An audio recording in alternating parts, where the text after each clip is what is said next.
Ese rero mba nagerageje kubashakira amakuru yose kugira ngo muyamenyere ku gihe hatazajya hagira umuntu uvuga ngo ibintu niyabimenye ari amanota turi guhabwa dore uburyo akiri bubarwe. Nawe urahita ubona ibyawe nyine, wowe wamaze kubona amanota uhita umenya ngo koyini zanjye ndi buhabwe n'izi ngizi.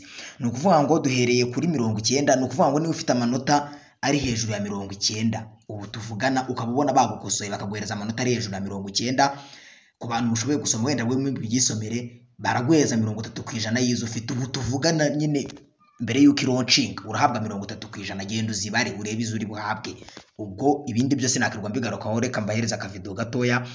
Hagati y'amanota 80 na 89, niba ufite muri ayo manota menya ngo urahabwa 22.5% by'izo wamayininze. Ako kantu mukumve. Ubwo ibindi reka tube tubiretse.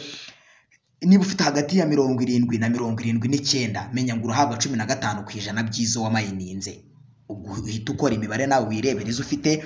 Hagati ya 60 na 69 ni ukuvuga ngo urahabwa 7.5% by'izo ufite. Ubwo gende wikorera imibare urebe, izindi nazo uzazihabwa nta kibazo.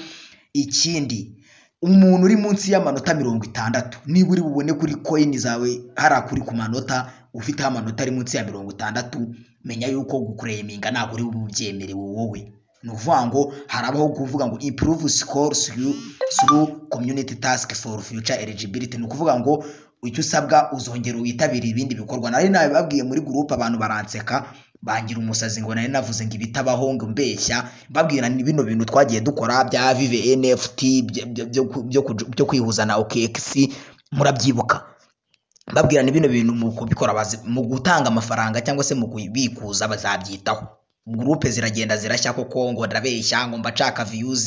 Dore ngibi niba uri bubone ufite amanota munsi ya 60 bitewe nyine n'ibi bintu twagiye dukora n'ubyiteho, zira Avive point ziri ya NFT birakuru twihuje na OKX zira Avive daily token batangaga ukaba utarabyitabiriye.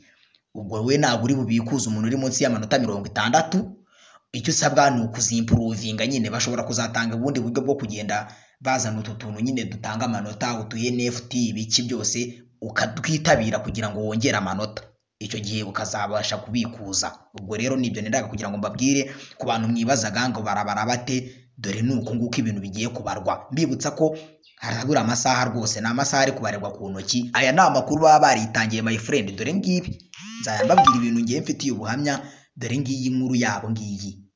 Dore ngibi hano inkuru imazeho nk'iminsi ngahe. Ngiyi Avive wadi bagaragaza uburyo ki amanota azabarwa. Nibura wagerageje abikuza 30%, uwo muntu uri guhera kuri 90 kuzamura hejuru, uwo muntu arabikuza 30% byiza afite. Ubwo rero nawe genda ukora imibare ku yawe urebe uti se ndabikuza zingahe. Yego nicyo gikenewe, ubundi ibindi ni ruzungu. Dutegereze izindi update mbagira ngo mbibasobanurire hakiri kare.